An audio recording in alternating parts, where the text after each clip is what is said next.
Some things make for happier, healthier living, no matter what your age. A sense of community, friends, family, whānau, giving and receiving, making decisions for yourself, and most of all, practical support when you need it. During Life Goes On, we explore what aged care is and what residential living has to offer. So often we talk about people moving into residential care about a change of address rather than change of lifestyle. They actually have a lot to give. They have, they still have great lives to live. They have great tales to tell. And yeah, I think being able to give them quality of life. Because that's all about quality of life. So certainly we can support people in terms of care in responding to their medical and clinical needs. And that's really important in itself, but it really has to be seen as a given.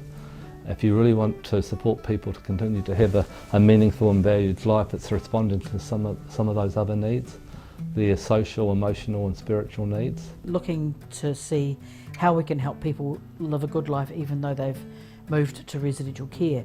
And for many people that's a bit of a backward step, they think. But actually I think when people come to residential care, once they get used to living with others, they come to enjoy the security and the safety and the fact that they've actually got more freedom than they think that they might have had. It's all about supporting people to have a life that has purpose and meaning. You can see why it's important to make the quality of life really worth every day, worth living, because it shouldn't be just somewhere someone goes to die. I mean, it's their home. What we want to do is to help people do the things that they want to do. Being able to give people the best opportunity to enjoy their life. It is exciting for some, and I find it, obvious to other people that come in that they want to have a bit of an adventure. It is nice to see that they can still enjoy life, and rather than being isolated. And some people are quite relieved actually. By the time they come to residential care, they may have been struggling at home for a long time, and to move into care, while there's a bit of there's a loss of the stuff that they had at home and their life before, actually sometimes it's quite a relief as well to know that they're safe and secure and somebody's doing the cooking and cleaning, and they don't have to worry about that stuff, and they've got a chance now to focus on the things that they want to be able to do themselves. Well, there's care 24 hours, they know in the night if they've got a problem, all they need to do is ring the bell and there's help there. It's very likely will keep you alive longer because you're well fed, you get your medications on time, you get plenty of fluids to drink, somebody's looking after you, making sure that you don't that you're not getting lost, or and that the place is secure and all of that sort of stuff. And that takes a lot of pressure off people. It takes a lot of that stress out of people's lives. It's not about that they're not safe at home, but it's just knowing that they can push a button at 2 in the morning and say, look, I'm cold, could you check my window, or could you give me a cup of tea or something. And that's security. It's security knowing there's people about you. It's security knowing that you can go out and come back and still be safe. Here somebody's always awake to look after them. Yeah, they do sort of regain some level of self-care, independence, mobility. Just by having that 24-hour support, I think, takes away their anxiety. We want to encourage people to maintain their independence, and in fact some people improve their independence when they come into residential care, because there's somebody there walking alongside them or assisting them with the things that they need help with, but letting them do the things that they can do for themselves. They do regain some level of support, of self-care ability, just by not having that worry. We try to keep their independence as much as we can. We don't take it away from them, we actually try to build on it, and we still keep them connected with the community. I guess it's probably helpful just to reflect for a moment. Often older age, getting older and going into residential care can be associated with lots of losses. It is a difficult transition for people who come to residential care, because they are saying goodbye to their homes and the stuff that they've gathered over the course of their lifetimes, and so it is a difficult transition. For people who haven't thought about it beforehand and some medical event has taken them to hospital, the decision might be made there that they come to residential care. It's a real wrench to know that you're not going to go home again and say goodbye to all of that stuff. For some people, it's particularly difficult if they have had a sudden event. I mean, somebody that has a stroke, for instance, is a lot more likely to have left home without any pre-planning, no expectation of coming into care. Just talking to residents, I think one of their main fears is that all the control will be taken away from them. I guess our challenge is to support people to minimise losses. Making the move into residential care can also be a huge challenge for family and loved ones involved. Family is important, you know, when you get to that end of your life, and we want to encourage families to remain together as long as possible. In terms of them having a sense of ease and feeling perhaps less ambivalent, I think for many it can provide a peace of mind that they know that their mum or dad, family member is in a safe, secure environment. Sometimes families are a bit conflicted about mum or dad coming into residential care, but it can be a bit of a relief for some people because they don't have that constant concern about, you know, is mum okay? And they've got, you know, a whole range of staff responding and supporting to their needs. When people come to residential care, there's always somebody here able to care for them, and of course we keep families fully involved and informed about anything that's going on. I would think that sometimes it is actually essential to involve family members. When people come, it's not only them that we sort of like, and we do talk about that, it's the family, they come as a whole package, so they're as equally important. But even though they sort of like, it's better for them, or they have a bit of a release because they're no longer the carer. It can be exhausting when it gets to the stage that they require this level of care because they're perhaps not sleeping all night, and so they get up and they need to go to the toilet, and so the other family members of the household need to help, and it means that everybody gets tired and scratchy and need some rest. So the roles that they have as sons, daughters, whatever their particular role is, supporting them to continue to have that role. Huge challenge for the families. They feel really guilty about putting their older member in, and you sort of take on the whole family as well to sort of reassure them and reassure the family member. One way to do that is to ensure that they're actively engaged and involved and feel connected and feel like they still have the opportunity to do the things that they would be doing if the person was living in their own homes. We do spend a lot of time with families to reinforce that they will remain an important part of their life. We try to keep the communication really open so that any family member can come to us and talk to us about it. We do try and catch up with them so that way we can find out what their challenges are and see if there's any way that we can make those challenges a little bit easier. And the family also feels really connected and involved and up to date in terms of the care planning. They know that if some event happens, that they will be the first to hear. But it's also sort of like a transitional time for them as well. There's sort of like lots of changes in everybody's life. We try and understand that and try to make sure that they understand what's going on, both from a physical body point of view, but also from the kind of preparation in terms of enduring powers of attorney and what's going to happen when somebody dies, and that kind of transition process people often have questions about. It's not the whole connotation of, you know, locking away, taking all that independence, taking all that personality away from a person. They can still be their own person. Sometimes families have preconceived ideas of where they'd like parents to go, who they'd like them to mix with,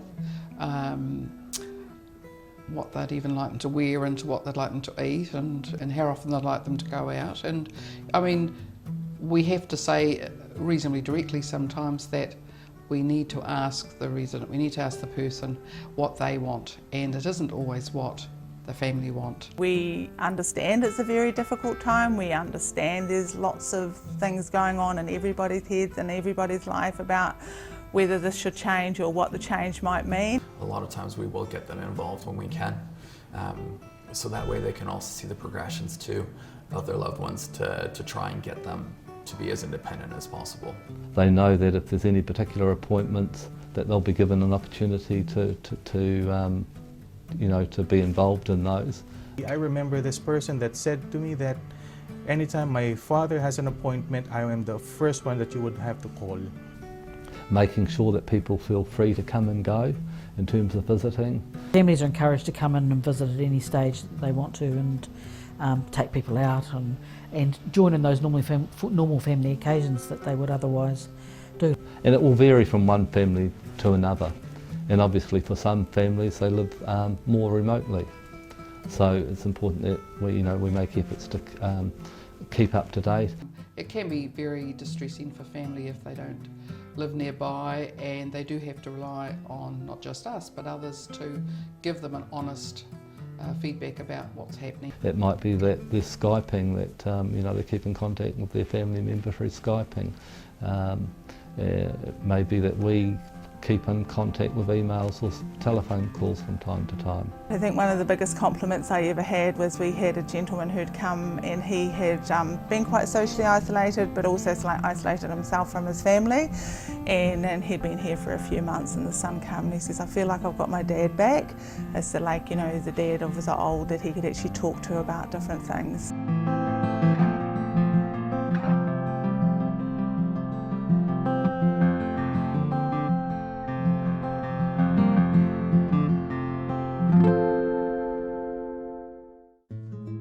Thinking of services for older people, think Enliven. Enliven is a service philosophy where people come first. Enliven is about choice, activity, relationships, respect and security. You can enliven your health, your friendships, your life, no matter what your age. For more information, go to psotago.org.nz or call 4777 115. Driving Miss Daisy is a safe, friendly and reliable companion driving service. Hello Jane, where are we off to today? We form genuine friendships with our clients and help them to remain independent. Thousands of Driving Miss Daisy clients and their families love our caring, affordable service. Call us today for a quote on 0800 948 432 or visit drivingmissdaisy.co.nz. Driving Miss Daisy, for the gift of independence. Wooltech have the experience and the expertise to supply a wide range of high-quality New Zealand-made products and can manufacture customised products to meet your individual requirements. Wooltech, great people, great products, great service.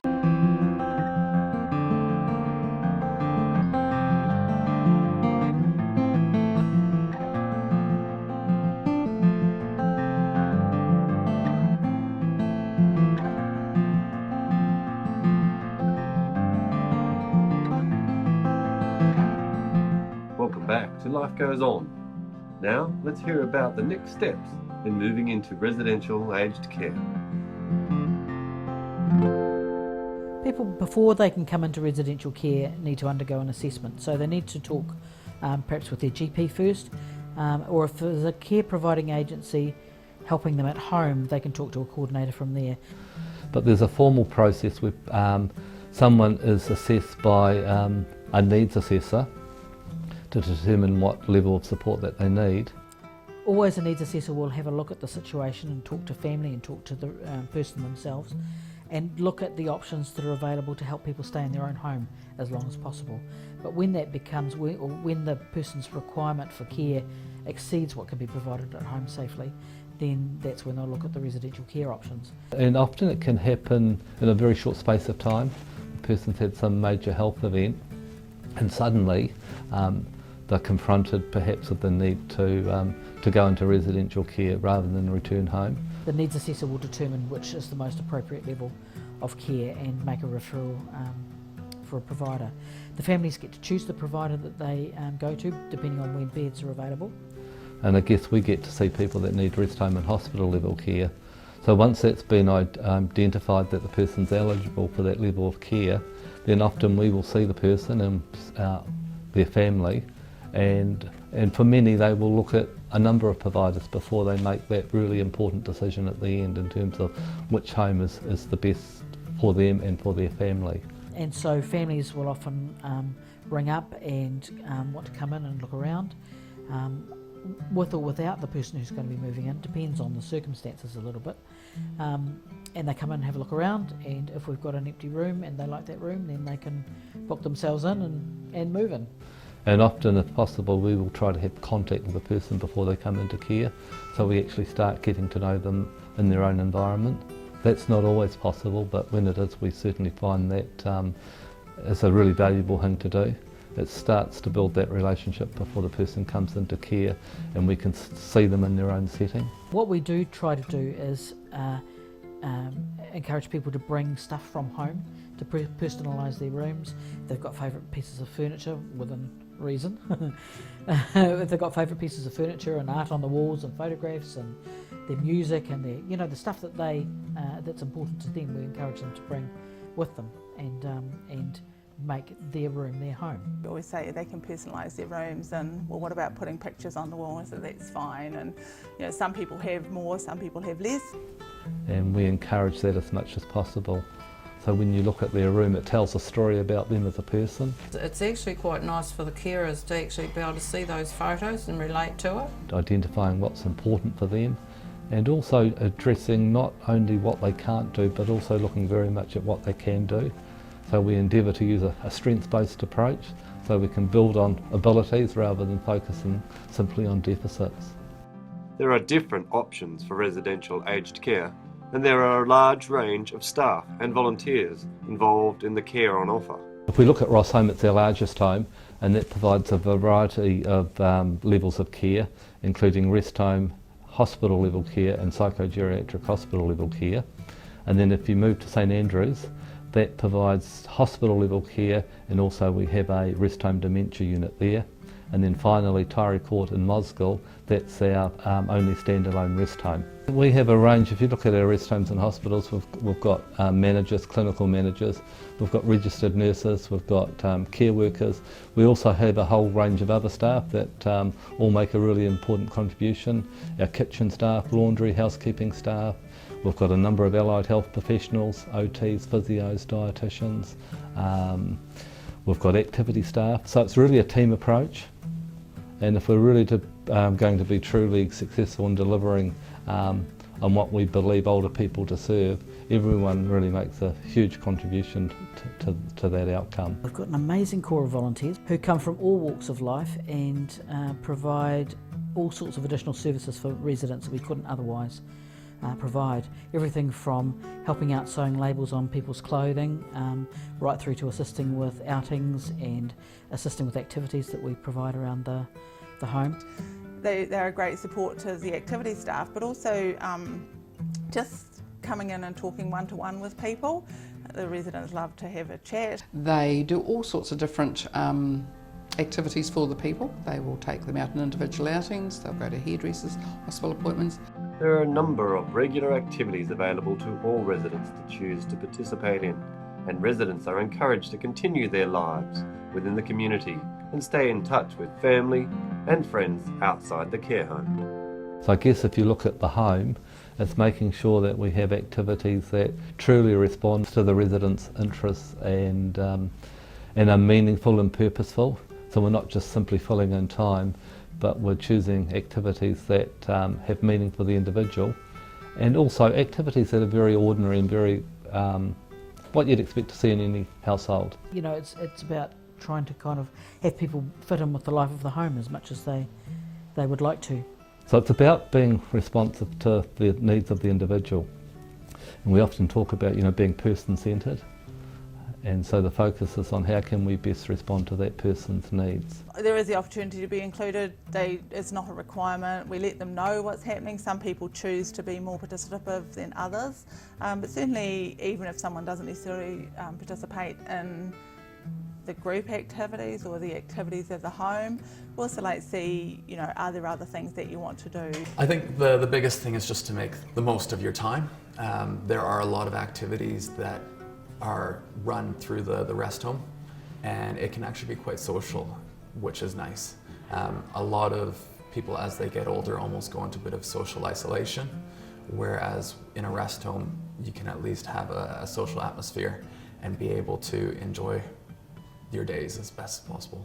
In terms of group activities, things like bowls. For people who maybe enjoy gardening, we've got raised gardening beds and people can potter around in the gardens as they're able to. We've got somebody who's interested in painting, and we've got a volunteer who specifically comes and works. We've got others who come in and play music for us, and sometimes in a group setting and sometimes just playing a clarinet. I play my clarinet here on the weekends. I've done that for 6 years or so, and and I also got involved in drawing the residents. A quick half-hour sketch before lunch. I like the informality of the relationship with the staff here. It's great because I regard myself as one of the family. I can just turn up and play or paint. I think two of the things that residents particularly enjoy are animals and music. Music is just so important, and you will always see and hear music here in the evenings, the weekends and during the daytime. And with animals, I mean, we have here, one of the residents at the moment has a dog, and we have about 10 cats. We've got our own resident cat, and people also bring their own pets. We've got some regular people who come to visit. For example, people from the SPCA Dog Squad come in each fortnight and bring their dogs to visit, which people really enjoy. I come here every month or every 2 weeks and bring my 2 dogs with me from the SPCA Dog Squad, and the idea of the SPCA Dog Squad is that we can bring the animals into the homes and hospitals just for the enjoyment of the residents that live here.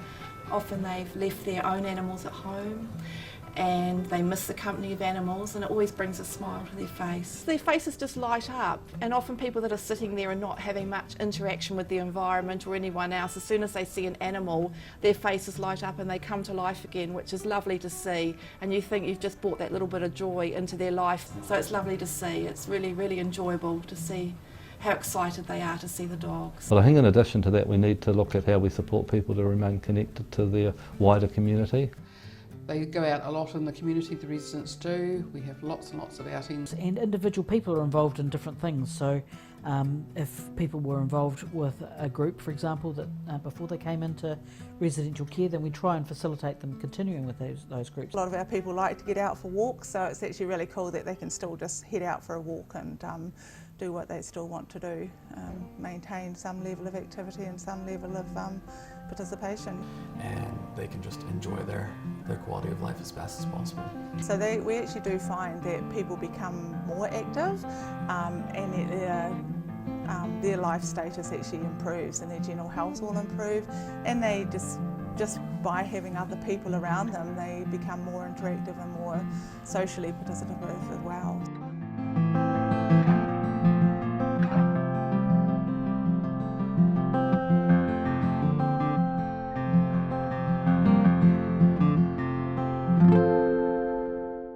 Wooltech have the experience and the expertise to supply a wide range of high-quality New Zealand-made products and can manufacture customised products to meet your individual requirements.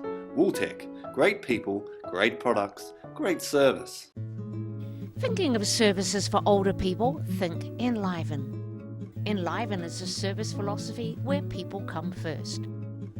Enliven is about choice, activity, relationships, respect and security. You can enliven your health, your friendships, your life, no matter what your age. For more information, go to piasotago.org.nz or call 4777 115. Driving Miss Daisy is a safe, friendly and reliable companion driving service. Hello Jane, where are we off to today? We form genuine friendships with our clients and help them to remain independent. Thousands of Driving Miss Daisy clients and their families love our caring, affordable service. Call us today for a quote on 0800 948 432 or visit drivingmissdaisy.co.nz. Driving Miss Daisy, for the gift of independence. Wooltech have the experience and the expertise to supply a wide range of high-quality New Zealand-made products and can manufacture customised products to meet your individual requirements. Wooltech, great people, great products, great service.